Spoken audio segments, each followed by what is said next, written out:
Sekarang nih asuransi kita kan secara government kita juga ada nih BPJS sendiri gitu kan ya. Itu kan lebih mungkin kalau misalnya ke asuransi yang komersil itu seperti asuransi kesehatan ya. Jadi memang dia khusus untuk mengcover kesehatan. Nah, setelah kita punya BPJS, perlu nggak sih kita punya asuransi yang apa namanya komersil ya? Oke. Berarti kita bicara spesifik tentang asuransi kesehatan gitu ya. Asuransi kesehatan itu masuk kategori lifestyle insurance. Lifestyle insurance. Yes, jadi lifestyle insurance itu tergantung lifestyle hidup seseorang. Artinya kalau ada orang mengatakan ya saya kalau sakit ya cukup berobat di puskesmas selesai. Artinya nggak harus ke rumah sakit. Ya sudah, berarti BPJS cukup. Atau ada mengatakan lagi ya saya kalau sakit ya berobat ya di Indonesia aja lah, nggak perlu keluar negeri, saya cinta Indonesia kan gitu.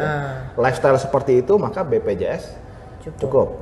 Tapi kalau dia berkata, oh kalau sakit mah saya nggak percaya sama dokter Indonesia, saya harus berobat di luar negeri segala macam. Nah maka BPJS menjadi nggak cukup. Nah jadi kepada lifestyle. Dan jadi, ada kayak gitu biasanya ada penyakit-penyakit juga yang nggak selalu tercover. Semua kalau bicara BPJS sekarang sih semua nyaris di cover. Semua nyaris di cover ya, meskipun sebenarnya ada limit-limitnya sebenarnya kan gitu. Okay. Tetap ada batasan-batasannya. Jadi lifestyle kita yang menentukan kita harus punya asuransi BPJS saja atau harus punya asuransi yang di luar BPJS. Lifestyle. Ya, yang kedua adalah masih bicara lifestyle juga, ya Anda mau dirawatnya yang lebih cepat penangannya atau Anda mau rela untuk menunggu antrian, proses dan seterusnya. Ya kalau ada angkatan, wah saya mah ngantri mah nggak apa-apa, justru saya senang ketemu banyak orang, bisa ngobrol sama orang lain segala macam. Ya BPJS itu cukup. Tapi kalau orang yang mengatakan, wah saya nggak bisa kayak gitu, harus segera, kalau ada proses itu harus segera, harus cepat segala macam. Ya mungkin kalau cara seperti itu mungkin BPJS belum tentu cocok bisa untuk mensupport dia. Saya. Karena lifestyle dia mengatakan, oh kalau saya sakit mesti ada treatment yang harus cepat, segera dan seterusnya. Nah maka kalau seperti itu ya sudah cari yang dari luar saja. Berarti itu tergantung individualnya. Betul, juga individual. Ya. Termasuk juga ada kelas kamar pun juga silakan tergantung pada lifestyle yang masing-masing aja. Ya kalau ada orang mengatakan, oh saya kalau sakit harus di kamar kelas 1, yang VIP malah. Kenapa? Kalau VIP kamar kelas 1 kan yang isi cuma seorang, 2 orang. Artinya virusnya kan sedikit. Tapi kalau kamar kelas 3 itu kan rame-rame. Wah virusnya makin berteman segala macam kan gitu.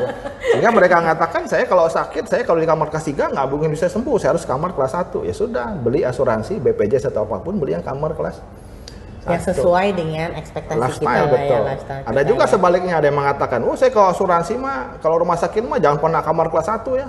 Kenapa? Sendirian saya takut gitu. Banyak orang meninggal kan gitu. Menakan kamar kelas 3 rame-rame bisa ngobrol, tukeran makanan segala macam. Ya sudah beli asuransi kamar kelas 3. Kenapa saya bilang lifestyle? Karena nanti semua itu punya korelasi dengan cash flow. Ya, kalau Anda beli asuransi BPJS ataupun BPJS kamar kelas 1 sama kamar kelas 3 kan harganya pasti berbeda. Betul. Kamar kelas 1 pasti lebih mahal daripada kamar kelas 3. Nah, ketika premi asuransi lebih mahal kan itu mempengaruhi kepada cash flow-nya Anda kan gitu. Cash flow yang di pilar yang pertama tadi gitu. Karena asuransi kita harus punya, tapi di balik asuransi itu ada biaya yang harus kita keluarkan, itu menjadi expense atau pengeluaran yang ada di dalam pilar pertama cash flow management. Jadi semuanya balik lagi ke punya pilar korelasi. pertama. Betul. Jadi yang pertama tadi kan cash flow management, lalu proteksi. Proteksi ini kan si asuransi. Betul. Ini. Lalu ke investment.